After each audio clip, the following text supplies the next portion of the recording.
Okay. Hello, everyone. Hello, Jandre. Great to be live again with you. And today we're just talking business, selling, business, social media.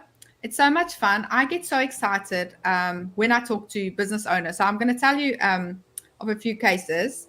This week I spoke to a few business owners and just hearing, the common problems they have, what they're struggling with.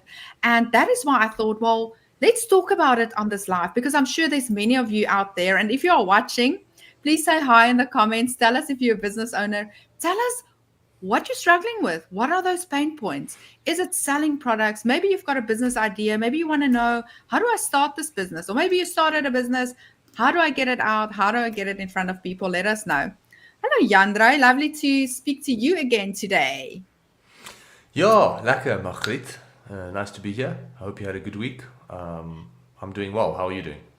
Yes, great. Yeah, I'm really yeah, I'm just here on my phone. Yeah, no, it's really going great, and I really love talking about all things business. And I had the most amazing discussions this week with small business owners. So I thought I want to do something today and say for instance, I want to start a business. So I want to start a business and I'm like, okay, here's a little beauty salon that I can buy. Maybe it's been doing great. They've got clients.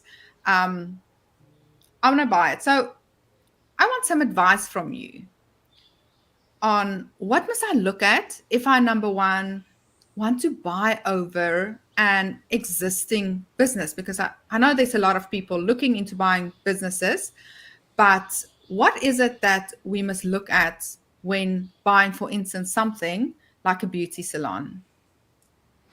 Well, I suppose there's many ways that you can skin this cat, but I'm just going to talk from my own perspective. I want to say that I am by no means a business expert when it comes to buying and selling businesses, but I do have some experience, and I've done probably about one or two acquisitions, maybe even three now in my life. I've Oh, started well, many that's businesses. incredible. Is it? I think it's all relative at the end of the day. But what I can do is I can share perspective on how we do look into businesses. We're now looking into buying a lot more businesses or acquiring more companies on behalf of V8 Capital, which is part of the V8 group. We've got about three portfolio companies at the moment, and we're looking to expand that. And I'm just going to share my perspective on how we look at companies. So by no means is this something that everybody might agree with. This is not something that I've chat GPT'd. I'm literally just going to show you what my framework is. And I hope that helps. So when it comes to looking at a business, first of all, you know that the owner of that existing business, that existing owner, they want to sell. The first thing I always ask myself is, why do you want to sell? And I try and get to the most authentic reason to why they want to sell. Because if the business was running smoothly, if the business wasn't creating a ton of stress and anxiety in their life, if the business was profitable, they most likely wouldn't sell it. So my first question is, why do you want to sell the business? And then you get all these reasons. Oh, I want more time with my family, and I want to do this, and I want to do that. And it's all of those answers are to some extent true, but they're not the main reason they want to sell it. It's almost like they're giving you reasons that you think they will understand, that they think you will understand, and that you will appreciate, and that you can resonate with. But I've learned the hard way that most of the time those are just like superficial answers to a much more deeper reason. And that reason is usually a little bit darker, a little bit more frustrating, it's covered in, a little bit of a, sticky goo, if you will. And that's when you're going to get to the truth of, things are not running the way it should. The business is not growing the way it should. It's taking all my money and I can't afford to keep growing this business anymore. So the first question is, why the hell do you want to sell? And you need to peel the layers back as much as you can, as assertively. Need to be as assertive as you can with your questions as well, to the point where you can really get to the core reason. And then you will start to understand the bigger picture behind why the person wants to sell the business. Then that's step one. Step two would then be, cool, well, what is the valuation of this business? How are you valuating the business? Because every business owner, to some extent, has this romantic idea of what they're going to be selling it for. And it's usually so much more than what the actual company is worth. Now, there are many, many ways to evaluate a company. I mean, there are companies who run at a loss that are worth billions, but they are valuable not because they're not making a profit, but because they potentially have a ton of data that other companies find very valuable.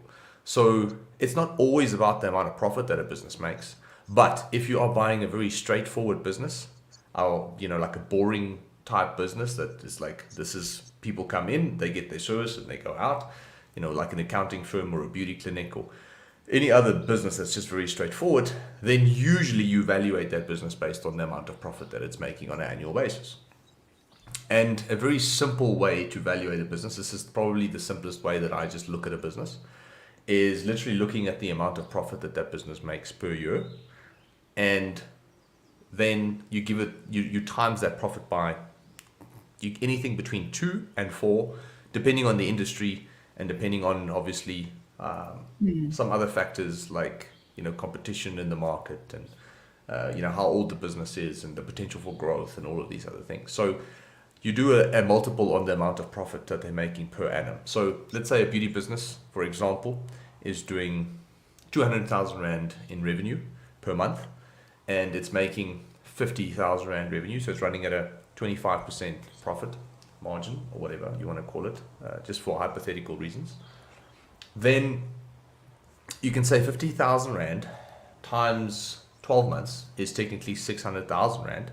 So this business can be worth anything between 1.2 million, which will be a 2x multiple on that profit, to 4x multiple, which will be 2.4 million. So it'll be 1.2 to 2.4 million. You can literally then evaluate the business in that regard and go, well, this is technically what the business is worth. You can ask that. Nobody's going to laugh at you. But the reality is a business is only worth what someone is willing to pay. So on paper, you can say, oh, my business is worth 15 million because I'm making a couple of $100,000 a month in profit.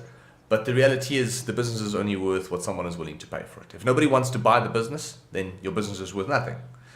So in essence, you look at why they want to sell, and then you look at the actual valuation of what that person wants to ask, and then you ask yourself, okay, cool, let me look at the financials so that I can start to justify this valuation for myself.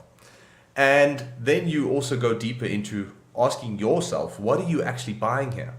Are you buying the monthly profit the business is making? Or are you buying it strategically to plug into an existing model or ecosystem that you have within your own business? So for example, we're a marketing agency and we've acquired another agency, 2 years ago. And we've made that agency part of V8 Media because they had strategic services, even though they weren't that profitable. They had strategic services that we wanted, so we approached them, we acquired them, and we merged with them, and they are part of V8 Media for the last 2 years, 2.5 years. So now the question is, what do you actually want to get out of it? Are you buying it because of the profit? Are you buying it for strategic reasons? Are you buying it for the location? Are you buying it for the database that the company's got? And usually, again, a straightforward business, you want to buy it because of the amount of passive income, or, there's no such thing as real passive income per se. But it's understanding that you're buying it because you want to grow it and make profit out of it so you can feed yourself and your family. So I think those are the 3 things that I really look at, is why the business owner really wants to sell. What is the actual financial, or what is the actual valuation on their end? What do they want for it? Then looking at the financials to determine the own valuation. And that's one of the reasons why we started our own accounting firm, is because of the fact that we want to do our own valuation. We want to do our own due diligence. We want to make sure that we do this the way we want to do it, and we can now evaluate companies internally, and we can from a buying perspective and from a selling perspective. But yeah, those are just some things that I think is very crucial to understand when it comes to buying a business. And then the question is, the last thing, probably the most important, what I left out, is how quickly can you make your money back if you pay that amount? So the question is, if you're going to pay a couple of 100,000 Rand for a beauty business, for example, let's say the beauty business is worth 500,000. The question is, if you pay that amount of money, can you make that money back as quickly as possible, and how long would it take? And it should take usually between 3 to 4 years, or I'd say 2 to 4 years. That's where the 2x multiple comes in. The 2x multiple is an indication of how quickly you can get your money back, So ideally, if you pay 1.2 million, then hopefully you can get your money back in 2 years based on the example that we used. If you pay 2.4, then essentially you can get your money back in 4 years, depending on the multiple that you've chosen. So if I'm going to spend this money, how quickly can I get it back and continue to grow? Because I'm going to be out R500,000. So that's going against what I'm trying to achieve. I'm trying to make money. So if you give R500,000 to someone else, then you already R500,000 in the minus in terms of your goal. So now the question is, how quickly can I make that R500,000 back, and how quickly can I continue to stack profit on top of that in order to keep growing? So there's a lot maybe to unpack there, but I think those are the things that I I think just those, usually look at. yeah, it's very, very valuable. And the first thing you said is so important, because when we get so excited about a business, it's very much the same with buying a house, that when we see a business and we see opportunity, it's as if our brain goes into this mode of, wow, this business is amazing, and you only see the good things.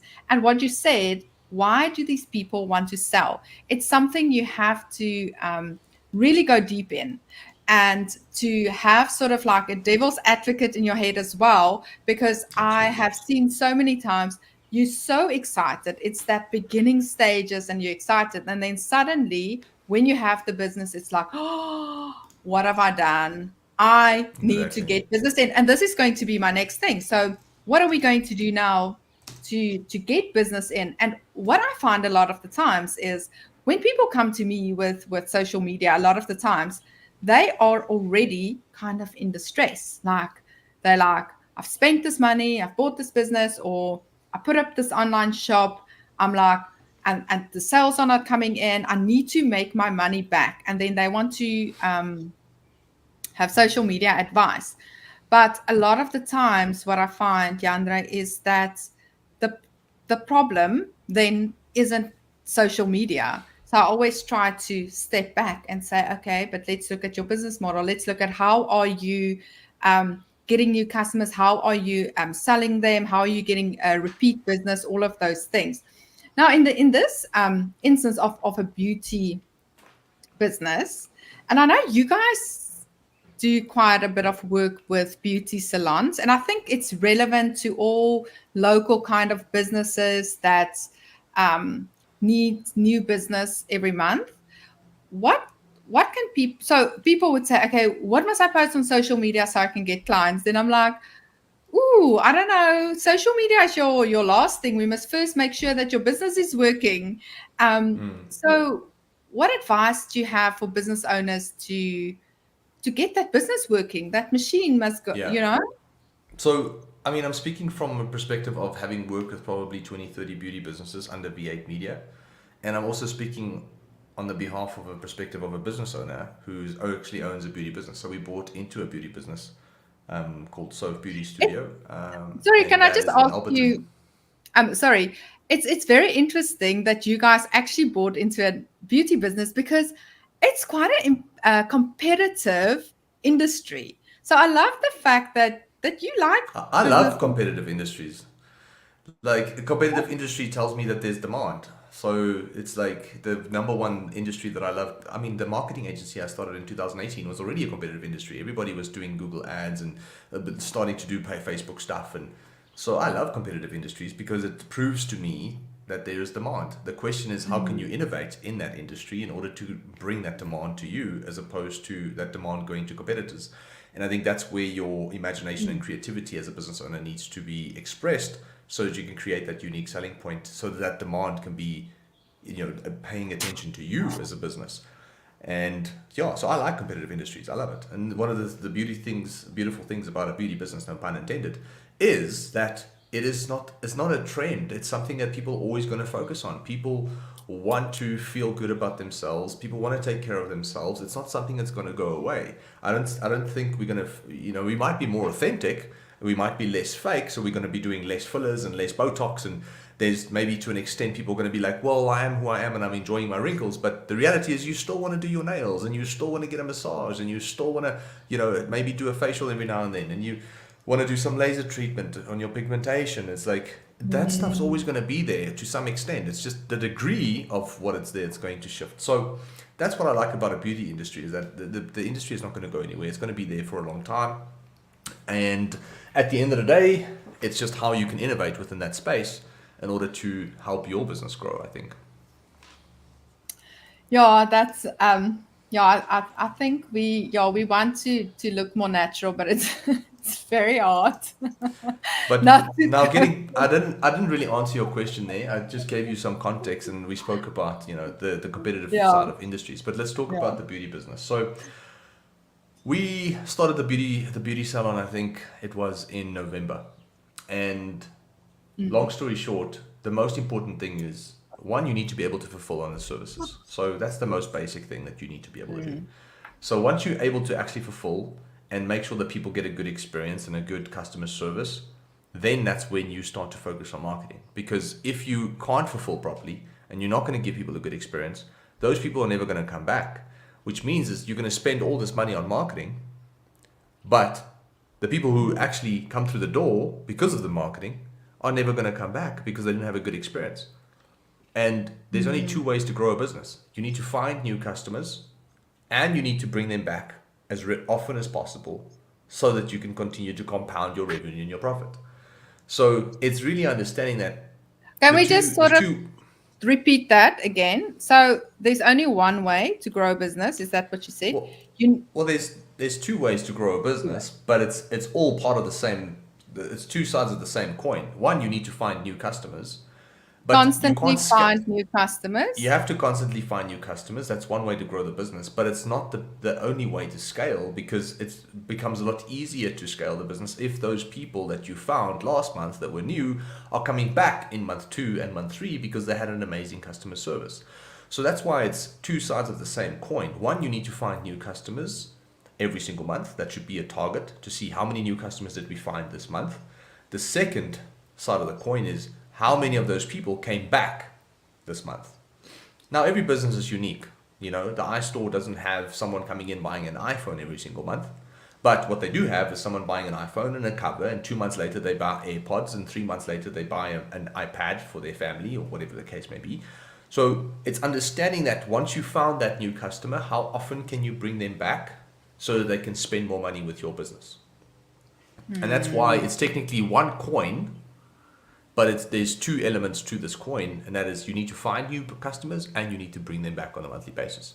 So that's why the first part of your beauty business is the fulfillment side and the customer experience side. Because if you're going to spend all this money on bringing people into the business and they don't have a good experience, you're technically wasting that money because you very rarely make profit on the first encounter of a new customer.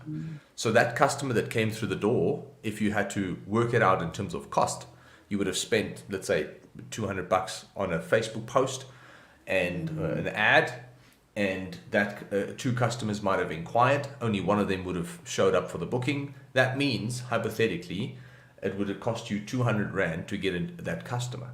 Now, if that customer only, buys a service from you for 300, $400 and never come back again, then you wouldn't have made much money on that customer, considering the 200 Rand you spent on marketing, and then also all the other expenses that you have on top of the products that you had to use on that customer, the time that you spent on that customer, the rent that you have to pay in order to operate the business so that you can service those customers. So the amount of money that you're actually going to make on one, I would say, booking of one customer is very little. So the goal should be to, one, bring people in, but also keep them coming back as often as possible. I think And that I is feel, literally, sorry, yeah. to conclude your question, fulfillment needs to be in place so that you can achieve that. So I feel that a lot of we're gonna go over to the questions just now, guys. I just want to say, so I feel like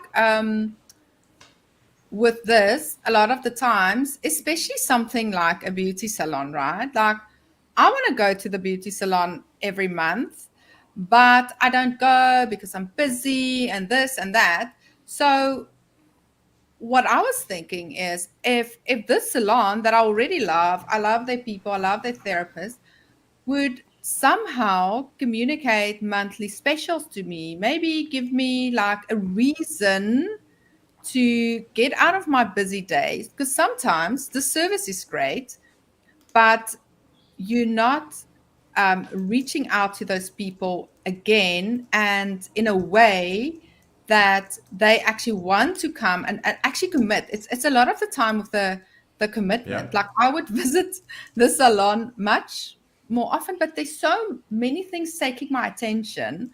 But I think if the salon owner understands, look, take me as for example, that woman needs to like have some me time. So do something that will make her understand that, how make her life easy, help her with the booking. So one way is, oh, I love online bookings. Oh my word, I hate picking up a phone to make a booking at a salon. I love online bookings. That's the one thing. I don't know if everyone's like that, but the other thing is I feel like, maybe a monthly newsletter or something with specials for the upcoming month, just reminding me, giving me ideas for just staying top of mind. And I feel that is also where, and this is in a business in general, to get that repeat business in and not wait until So, I literally can't, like it would take me 6 months to get back in the salon, but actually I want to be there monthly. so the reality is, after you've fixed your fulfillment, now it's really important to build a sales system that can find those new customers. Mm. So it's looking at it going, yeah, what hashtag can I use and what kind of content can I post? That's cool because to some extent, the people who see your ads are going to go to your organic Facebook page and they're going to want to learn more about you and they're going to want to see what you've been up to behind the scenes. So posting that kind of information is really awesome. But that is not what's going to find you new customers predictably. So what you need is a system in place, a lead generation system that can actually help you find new customers on a daily basis. And that's what we've done for the beauty business, for the beauty businesses that we've worked with, and that's exactly what we've done for our own beauty business. Is we have built a very strong website. We've built a very strong landing page in isolation to in isolation to that website, and then we run Facebook ads specifically to the specific demographic in a specific area for people between a specific age, and we show those individuals specific services at a specific price, which we call the offer, and we then get them to click, we get them to make a booking online, and we can now see the cost of a lead, which is someone leaving their details. We can then see the cost of a booking, which is someone who actually made a booking online and wants to come and have that treatment. And 3, we can see the cost of a show up, which is the amount of people that made the booking that actually showed up, because a lot of people make a booking, but they never make it to the treatment because life got in the way. And that's the biggest issue for a lot of beauty salons, is that they don't have a very low show up rate. So people will make the bookings and on paper, the salon looks super busy. But when you go in there or you're working behind the scenes as a therapist, you go, we're not that busy as we thought we were. What's happening? And it's because most of the people don't show up. So first you need an actual really good strategy to help you find new customers. And the best strategy that we've seen is just paid advertising on Facebook and Instagram. Not boosting a post, but having a back end targeted strategy to a specific demographic with a specific message, with a specific offer, where you take them to a landing page where you further articulate the value of that offer and how amazing it is, where they can leave their details, where they then can make an online booking. And what we do then is we have someone phone them immediately and message them immediately as well, and send them an email immediately as well, and say, hey, thank you for your booking. We look forward to having you. Here's a couple of things that you probably didn't know about us. This is the founder. This is our team. This is who we are. This is what we do. This is what we love. Look at all these other before and after treatments that we've done. Look at how we've changed people's lives. And before they've even showed up to the treatment, they already got excited about what this business is all about. And we have someone message them on the day. We have an automated system that messages and emails them to remind them about their bookings. But then we also have someone phone them. Hey, are you going to make your booking today? If not, can I reschedule? And that's how we technically increase the amount of people that show up for the booking, which we call the show up rate. And then outside of that, you have that customer come in, you do the treatment. And now the question is, hey, can I get this person to come back? So for example, if they're buying a laser treatment, they might have to come back 3 or 4 or 5 times to complete the cycle of that laser therapy. So it's like, okay, cool. This person actually just wants a facial, but we can see that there's some pigmentation. Have you ever thought about X? Oh, I've thought about it. How much? Yes, maybe a little bit too expensive. No, man, it's not that expensive. Let's work out a deal for you. Here's a package of 6 treatments. This should take away that problem. Here's a small discount for you should you want to come back. So having people in the actual beauty salon knowing how to ethically and strategically sell other products, other services. Have you thought of this cream for your face? Have you thought of... It's like going to a hairdresser. Do you have enough shampoo? What conditioner are you using these days? Have you tried this new conditioner? So a beauty salon is exactly the same, having the mentality to, hey, someone came in, how can we now, obviously not manipulate them into spending more money, but how can we give them the best experience? And if they can afford it, buy all these other products or services that can make their life better. And I think that's what we need to understand is, as a business owner, as a therapist, you're not a therapist, you're also a salesperson. So you're a salesperson / therapist. And the receptionist is a receptionist / salesperson. The business owner is a business owner / salesperson. Everybody should change their mindset to how can we give this customer the best experience, and how can we then give them products to change their lives in exchange for money, which we call value at the end of the day. That's what the equation is.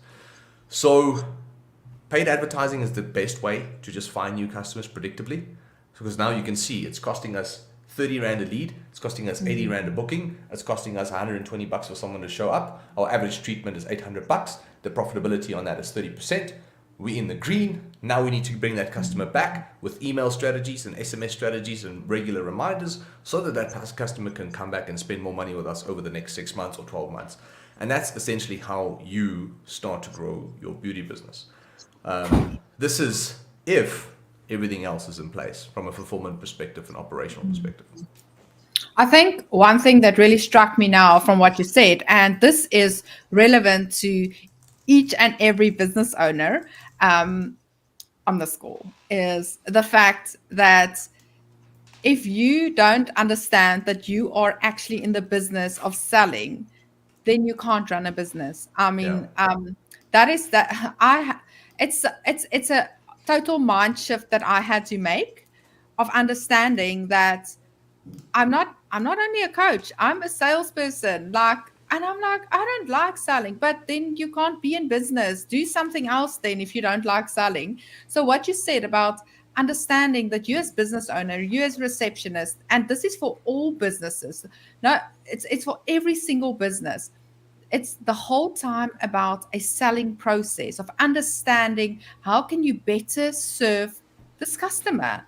And I think that was a big eye opener for me as well. And it's for any business owner. I get, like sometimes I work with artists and creatives, and like, I just want to do this thing, I just want to paint. I'm like, well, you won't be able to paint if you can't sell the paintings. So being able to sell the paintings is going to give you the means to paint more.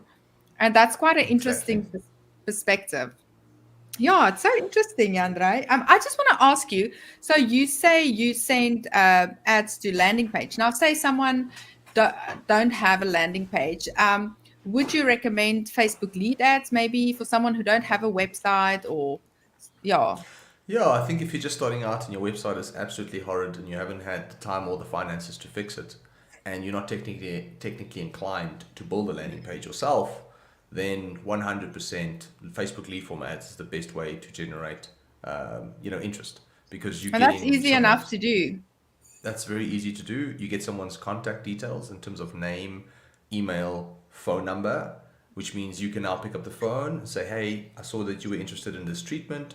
Can I make a booking for you? What time suits you the best? Or here's a link. Please make your own online booking as part of an automation email or SMS or a WhatsApp that you want to do on the back of that.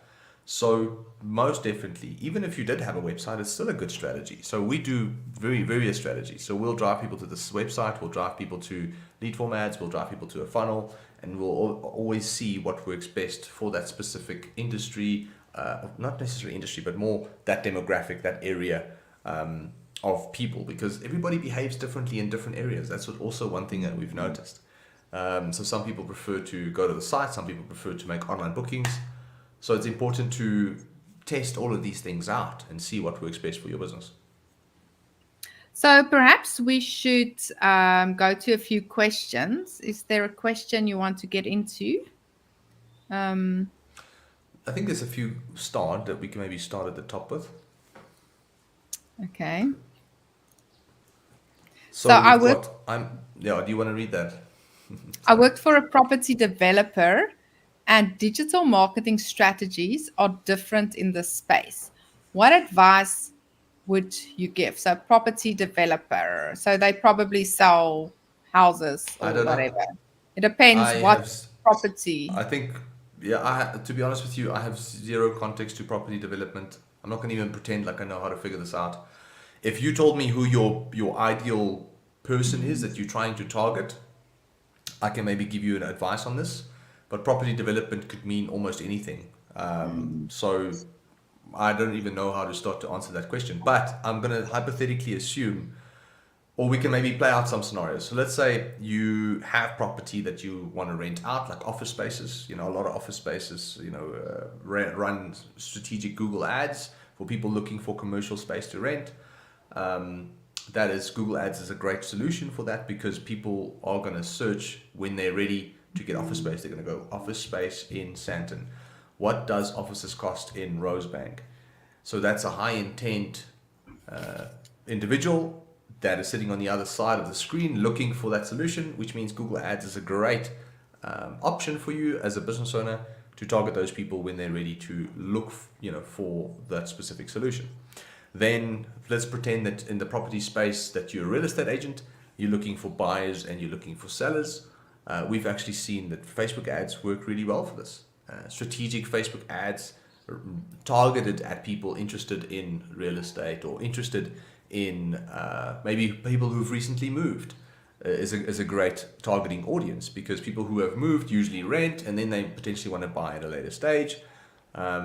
People who frequently travel, some people want to sell, some people, those individuals want to sell their houses and they just want to live it as a minimalistic life. So it's understanding that on Facebook you can target people strategically who might want to buy and sell their houses. So you as a real estate agent can get sole mandates and you can then be the exclusive person that can help them sell, that house to someone else.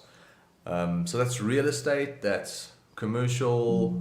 I mean, I don't know what else, property development, it could be a bit more strategic where you're looking to actually develop like a complex or something. Again, I need more context to who you're actually trying to target and what message you want to share with them. And then maybe we can come up with an idea or a strategy for you. But that's all I have to share on that. So let's look at Katie. So, it's Karika here from Cape Town. I jumped into the deep end last year, Feb. I do a new extramural activity at pre-primary schools. Marketing is my biggest struggle. So most schools are sticking to the activities that have been there for years and years. This year, I doubled my schools and enrollment. Well done, Karika. But I'm dreaming big, yes. So here's the question. Let's see. My question is, how do I market on Facebook with the Poppy Act, working with kids, and keeping it safe for everyone, but effective for me? So I think it's a very relevant question. I think So, we work with a company called Spark Schools, actually. oh, So really? it's Do you? actually, Spark Schools is actually one of our clients, yeah. And And well, you have to get consent. If you want to use a kid in the ad, you just need to consent from that from the parent. parent And maybe there's a small remuneration, remuneration. remuneration. A compensation is probably a better word to pick there, considering I can't say remuneration. So in essence, lead form ads work extremely well for people in this space as well. If you have a website, then great. If you can build a landing page where you can show almost like the experience of what it's like in your school, maybe some videos of kids having fun. Again, you need to get consent to have those kids in the video. All of those things. You can run lead form ads. That will be very similar to the strategy to a beauty business. Is that the nice thing is once a parent has enrolled their kid, then they're gonna stay grade one. Let's. I mean, maybe this is more like a kindergarten school. I don't know what kind of school she's got, but the nice thing is, for a company like Spark Schools, is that once someone enrolls for grade one, the odds of them staying for grade two and grade three and grade four and grade five, up until seven, is really good. So unless someone moves or unless someone has a very bad experience, so a school model is actually the perfect business model. In I know there's other reasons why sometimes it's not that profitable, but what I'm trying to say is, from a mechanics perspective, finding new parents and keeping them in the school, their kids in the school, that fits both sides of the coin perfectly of what I discussed earlier. So yeah, so I think getting that consent. So if I have to say so my kids are in the primary school, and what they just simply, in the beginning, when Poppy just came out, they were like, you have to consent and sign this form. And then actually they said, look, if you've got a problem with your child being on Facebook, please just let us know. And it's sort of something I find with a lot of small business owners are so scared of that act, of the Poppy Act. And it's really something not to be afraid of. Um, It's like, there's to be been a honest lot of with you, fear mongering around it, and yeah, we over exaggerate absolutely, how bad it actually is and how hectic it yeah. actually is. It's basic stuff. Like, don't send any information to someone who hasn't requested to receive that information. That's literally the simplified version of it. Like, did you get consent to send this information to that person? Yes. Great. That's it. It's literally And the simplified version of it. And I mean, please correct me if I'm missing anything, but it's literally that simple. And then when someone opts in for your, to contact you, all you do is you just have a little box under it that says, by submitting your details below, you are giving us permission to send you more information on this product or service and activities connected to it. Because of the fact that that person is inquiring about a specific service, and that was under the box and they've submitted the form, now you can send them more information about that service and other relevant services around your industry that can help them. And the worst thing that can happen is, yes, we've heard of these big penalties, but that's usually like massive companies that just do stuff that they're not supposed to do, or maybe with negligent. But the reality is, if you're as a small business owner, you're going to get a tap on the wrist if you can apologize and can prove that it was an honest, ignorant mistake. If you can say, hey, listen, I made this mistake and I wasn't actually aware of it, I apologize, and you can get ahead of the issue, then most of the time there's no issues at all. It's when you maliciously, that's when things actually get hectic, is when you maliciously extracting data that doesn't belong to you, and you maliciously send those people information trying to manipulate them into buying something that they did not consent on receiving. And absolutely, no yeah. business owner is really doing that. It's a very minority of people who are obviously sleazy snake oil salesmen that do that. So most people don't have to stress. It's just following the basics.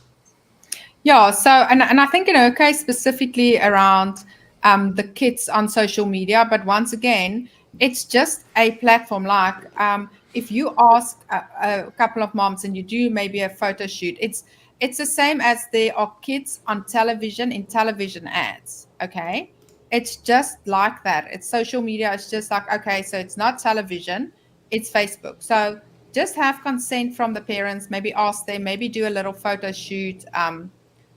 And you can use that if you, as long as you have the consent, and it's, I mean, so I feel like it's always the small business owners that's really like hustling and wanting to do something good, that's so afraid of all these acts and laws, and it's normally the big corporate guys that it was written for, because it's them that To is abuse everything. misusing, that's abusing it. So yeah, that's, you don't have to worry too much about that. There is So a net that says, "Hey guys, what software can I use to follow up and send SMS and emails?" So I know you maybe have a take on this, but I think I used to use Active Campaign. We use Go High Level now, but Go High Level is specifically for agencies. The same way, I think there's Booksy for beauty businesses. There is Salon Bridge for beauty businesses. There is Active Campaign. I love. So if you're just a traditional business, and you're not applicable to the agency space, and so high level won't be really that applicable to you unless. I mean, it is actually applicable to anybody who wants to generate leads because it is a CRM and it's got email and SMS functionalities. Salon Bridge and all these Booksy is more applicable to beauty businesses. So I would say if you want to find a tool that is applicable for most industries, then Active Campaign is a really good solution. And then for e-commerce businesses, we use OmniSend. So OmniSend sends emails and SMSs as well. So hope that helps. So I also love Active Campaign. I do think though, for if you are sort of like a startup, it can be costly, whereas MailerLite is a little bit cheaper. Yeah, MailerLite is cheaper. I According don't know if to MailerLite does SMSs though. Yeah, no, it doesn't. So, you know what I used to use for SMSs? There's actually a company in South Africa, Bulk SMS, and that is pretty cheap. But I do find that working with automated WhatsApp messages actually works better than SMSs. So we actually moved over from sending SMSs to sending WhatsApps, and it's like it's a total different. Yeah, it's just changed the whole business, just changing from SMS to WhatsApp. And we make use of ManyChat with WhatsApp, so it's obviously a different WhatsApp number, and people, you can do automations, people can subscribe to that, and you can answer questions. It's amazing. It's changed our business. So I would definitely, but yeah, we used to use Bulk SMS South Africa or something to send SMSs. I've got a cool contact as well, if anybody wants him. I don't think it's For, not like a commercialized. It's like his name is Chris. for So, SMSs. yeah, so he's a legend. If anybody wants to send SMSs, I'll send you the details and you could just pass it on to the community. I think there's a lot of people who will find a lot of value in it. Okay, so let's quickly see what is the. Thanks for that. What question do we have here? What would your strategy be for the blue collar industries like construction and plumbing? That's a nice one. What We type actually of had ad spend would you yeah. expect in such industries? How long? I think that's an exciting one. So we've had a few plumbers on our books. I think we have a few now actually speaking. So the plumbing space and most other blue collar spaces are very competitive. So the base platform, let's start with the base platform. The base platform is Google. Why? Because it's not a It's a problem solution. now. Yeah. Exactly. It's not a solution that just randomly builds up over time and then, or a problem that builds up over time and then people can go, oh, this is cool. Yes, I need to do this. It's a massive pain point all of a sudden, out of the blue, without you even knowing that it was going to happen. So it's literally like you wake up, everything is fine, and all of a sudden your keys just bursts and you have zero water and you need to fix it. And what do? You go to Google because that's where you go to find solutions immediately. So that means that the person on the other side who has the issue has got a massive pain point. They have massive intent to fix that issue. So therefore Google ads work amazingly well because someone is going to say plumber near me, your ad will show up. But now the problem is it's a very competitive space.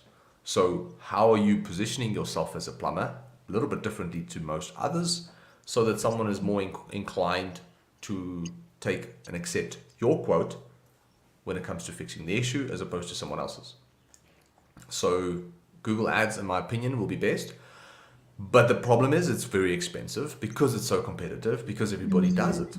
So minimum ad spend for a plumbing specific industry, you're looking at nothing less than 10 or 20,000 rand a month actually. That's, to be honest with you. You can get away with 10 maybe. You can get away with 10, but the cost of a click is so expensive that you do need a higher total budget to start converting those clicks into actual paying customers, because so many people are actually bidding for that person searching for a solution, hence the bigger budget. On the flip side of that, there was another second part of the question that I might have just bring that question. It's the other one was what type of ad spend would you expect for such industries? How long is a piece of string? I mean, yeah, it is basically that. Another solution that will work well, but it's more of a compounding effect, is actually SEO. So SEO is a service that you can buy from a agency that is not that expensive on a monthly basis, meaning that you can get away with like a under a 10 grand bill on a monthly basis. But the nice thing is SEO starts to compound because SEO is search engine optimization. So what will happen now is if someone searches plumbers near me, you can run your Google ad, but you can also organically be listed on the first page if you've done your SEO right. What we've seen is a lot of plumbers run Google ads because it's easy and a lazy way to get the attention immediately. And SEO is more of a tedious process. So not a lot of them actually do it because it's such a tedious, time consuming, long term driven approach where most people actually stop doing it completely or they don't want to do it at all. So you as a plumber can have an advantage if you take on SEO strategically by doing specific citations, getting backlinks to your site, writing copy for your site and all of those things and focusing on the right keywords. You will start to generate organic traffic as well as paid traffic, and that over time should help you become more aware under your audience when obviously there is a solution, whenever there's a pain point that needs to be solved. So I hope that helps. Google organic and paid, I think in my opinion, is the best way to do it. So what I would add here as well, that we've seen also work quite well if you don't want to spend money on Google, which is obviously the best way. But what also works well is if your Google My Business is well optimized and you make sure that you get reviews often, and that you actually use your Google My Business as a kind of social media. You do posts on it every now and then, so it's active. It gives Google more information, and especially if you continuously get,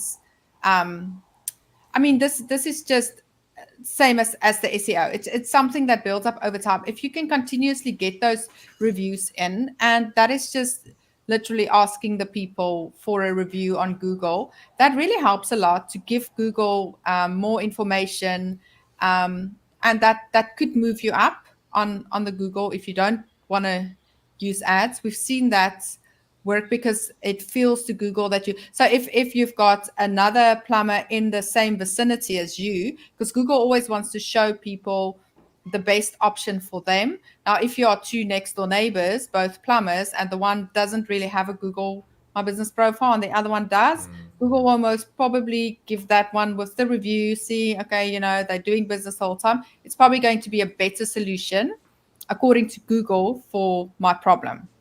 So that is something you can look into. Reviews are going to be so crucial. So reviews are going to be Uh, so crucial. yeah. So, and then the other thing is obviously a strategy that not a lot of people like, but that is becoming a personal brand and creating content around that and doing something different. Maybe you are funny. Maybe you can do like start a TikTok, start an Instagram. For some people, it might work wonders. You become Mr. Plumber Man and you have all these stories that you can tell, or just but that's also a personal preference. So maybe you are that kind of person, then that can work wonders for you because people get to know you, they start to consume your content, and you get known as the person to contact, because it's always that thing, who are we going to contact? Yeah. Okay. So let's go. Hope that helps. I'm an event Laura, intern in the alcohol industry. I'm curious to know, what are some trending and effective innovative tactics to drive engagement on social media for events? that sounds like a question for you, Miss Organic. Uh, so, is it in-person events? I guess so. Yeah, so the thing with social media, it is organically, it's a very competitive industry. So for me, I did a lot of events, but it was online events. And what worked extremely well is having a list of customers, having emails, sending those emails with urgency and scarcity, things like that. What I've seen with social media. So I worked with a lot of, performers and celebrities and things like that. They would post about the event and people would buy today. So that the lifetime of that sale is about 24 hours. We would see the sale spike because the influencer posted, yeah, we sold 40 tickets today, but we need to sell 400 or 4,000. Okay. They're not going to post every day. So what works with events is running paid ads. That is how I fill up events, and then retargeting people on email. Um, so, yes, social media, but remember, social media is to create awareness. It is not necessarily for the conversion. The conversion happens with Facebook ads and things like email. I think if you're just looking for engagement and awareness, then giveaways is a great solution. Like giveaways always work well if you just want to increase the awareness of the brand. And if you're in the alcohol industry, there are obviously some T's and C's that you have to adhere to from a Facebook advertising standpoint. But if you can get away with a giveaway, like give something away for like 6 months supply, or 5 lucky winners will get like a 6 month supply of red wine or whatever it is you're giving away, right? I think that's a very nice way to build up an email list of people that are alcohol lovers, and it's don't mean it in a bad way, but like people who enjoy a drink. Mm-hmm. And at the same time, you're getting emails. You most likely can ask for contact numbers. You're getting engagement. You're getting shares. Your brand is increasing in visibility. So maybe consider running a contest or doing some giveaways. Yeah, I think maybe here it's important to understand, is it only engagement that you want, or do you actually want people to show up? Because that is two different strategies. If you want people to show up, you need a conversion strategy. If you just want engagement on the post, then you can also run ads. You can run video view ads, engagement ads, do the competition. So that is just simply for engagement. But what we need to understand that awareness and engagement could lead to people showing up. It could lead to sales, but it's not necessarily going to guarantee that. So it's a different thing, just out of interest sake. If it's just awareness, then yeah, these strategies would be great. Awesome. Is there anything else? I think that was it. Okay. Okay, so Laura is saying, awesome. Thank you so much. The session was so valuable. Thanks so much, guys. I see it's 11 o'clock. Thanks for everyone who joined. Please share your aha moments in the comments. Let us know what struck you, what light bulb moment you got. What did you realize? What are you going to do different in your business? So, yeah, always lovely to chat with you. I want to bring this up Um, from EcoStone and Dick, where she says, extremely valuable. It'll be assisting my daughter in setting up her beauty clinic by the end of the year after her 3 year study and practical work. So I don't know if you know her or you know her personally. If she's still here, please come chat to me. There might be some opportunity with V8 Capital. If you want to partner with us, we can help you do it a lot more effectively and help you grow it a lot quicker. That's what we do. So if there's an opportunity for us to be partners, that'll be cool, because we're literally looking at expanding the beauty business solution that we have. So we have a branch in Alberton. We're looking at opening up a second one. Beauty businesses is our thing from the looks of it. So if she wants to connect with me, that'll be amazing. Yeah, that's great. Bibi is saying, Bibi High Performance Coach. Thanks, Magriet and Jandre. I really enjoy this chat and I learn a lot. Thank you so much, guys. So please keep leaving your comments. Let us know what you enjoyed about the chat. Also, share this with a friend. Maybe there's an entrepreneur out there. Maybe there's someone thinking of starting a business. And I think it's so crucial. There's a lot of school fees to pay when you start out, but you could perhaps learn from someone who's paid those school fees before, so you don't have to make the same mistake. So hopefully this was really valuable. Go and share it with your entrepreneur friends. If you've got any other questions regarding social media or business, you're welcome to chat to us. Thanks, Jandre. That was very, very insightful. Yeah, thank you for your time. Thanks for everybody else for the engagement, the questions. Hopefully the answers were sufficient enough. And then we'll see you next week. Much love. Okay. Thanks. Bye, guys. See you all.